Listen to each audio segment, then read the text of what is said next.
Hey y'all, Billy from Perma Pastures Farm. Remember, if you haven't checked it out yet, the Permaculture Pimpcast. We'll leave a link down below. Also, right on cue, the greatest Pyrenees. Come here, boy. Milk, boy.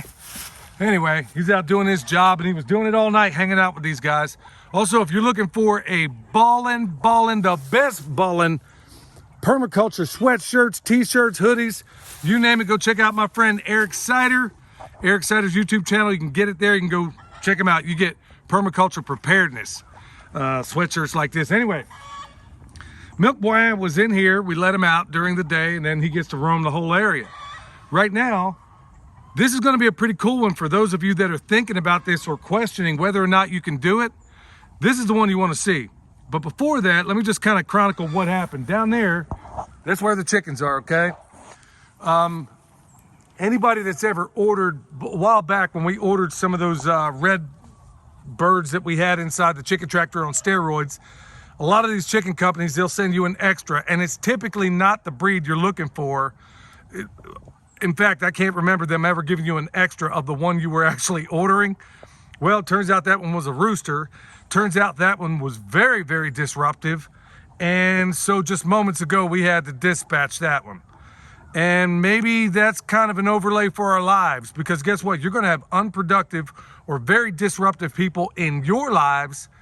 And I ain't saying go out there and slit their throat with a knife, but in fact, I'm telling you, don't do that.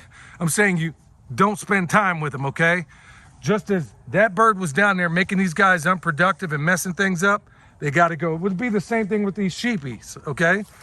If they're not doing what they're supposed to do, in the cook pot, they're going to go. Now they're back there headbutting, playing around, doing what sheepies do. All right, let's get down to the brass tacks. Here's what's happening. We talked before that if you don't know anything about grazing, or if you're dealing with small acreage or whatever the case may be, something like that sheep tractor just might be what you're looking for. Now, depending on the time of the year, you're going to need to move them quite often. Even this time of year, you know, we got 5 of them in there right now. They would have to move quite a bit if that's all we used.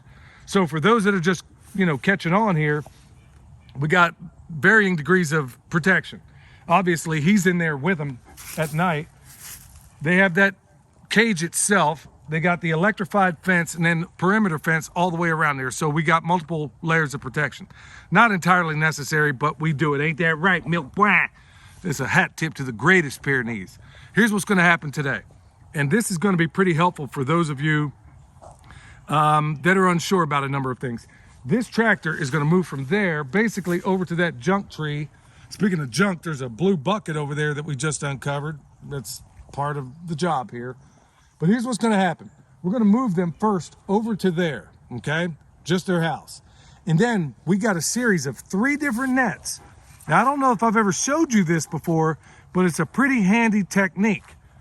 If you wanted, here's how you could do it.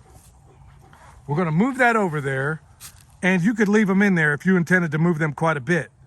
Or you can do what we're going to do. We're going to move them over there, stretch out the fence that they currently have right now, the sheep fence that they currently have. They're going to graze that one day. Now, this is going to vary depending on the time of the year and as you get a grazer's eye. They're going to do that one day. And then the days after that, we're going to show you what exactly we do. All right, first things first, we're going to get these guys moved over there. Then we'll talk about step 2 and then ultimately step 3.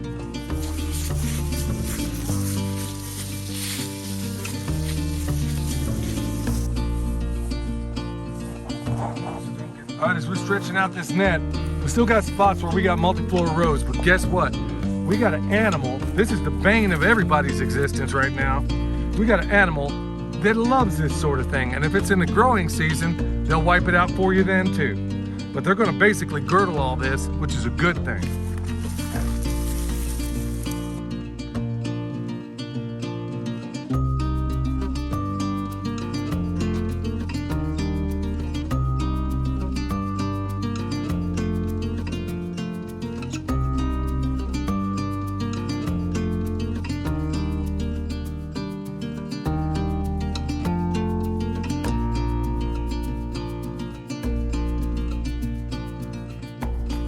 All right, so we got the sheepies moved over. We got the tractor. I don't like, look, I don't like to leave their footprint in one space for more than 3 days. So no matter what, even if they're working in a larger space, the place where they sleep is always going to move every single day, even though this net may stay here. So let me tell you how this is a time-saving tip, and it's also an interesting way to maybe teach yourself how to graze. So with the sun, it just came out and it basically dusted everything out. So I'm gonna try and explain it the best I can. So right now, we're about to let them out. Michelle here in a moment is gonna let them out. The tractor itself moved, the fence moved, okay? So here's what's gonna happen at this point. They're gonna graze here today. And then instead of having to tear the whole thing back down again, I know how much they graze at this point. They're gonna wipe this out pretty good.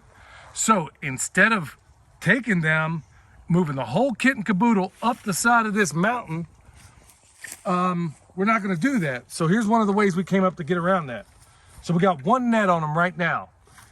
And what we'll do after this first day is take this net right here, which is basically the paddock that they were just working a few days ago. We'll take this net, add it to this one, and bring them to this side. They've grazed this side. In fact, come over here, you can see what they've done and compare it to where they're gonna go. So they've worked this little area right here, this paddock, okay? So it's basically a horseshoe, if you can kind of imagine that. Now, all they're gonna do, we're gonna pick this horseshoe up, which is like this, and we're basically gonna flip it on itself. We're gonna take this part, stick it around.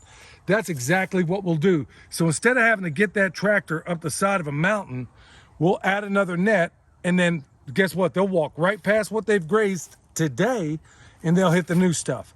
And then we'll do it one more time the following day. So add another net. So we're essentially having them work the whole side of this mountain without the heavy labor of trying to get that. Even though that sheep tractor is about a third of the weight of the original design, it's still more work to have to do. So 3 days is all I will give them in that one area. And then they're gonna be back out doing what they do. All right, so let's just go ahead and let them out, see what they do.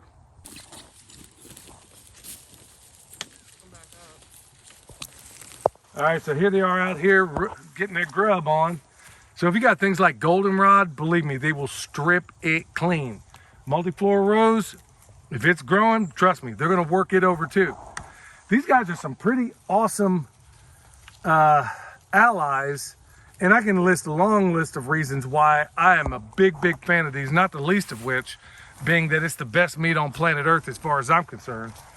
But anyway, these guys are not for eating, they're for breeding.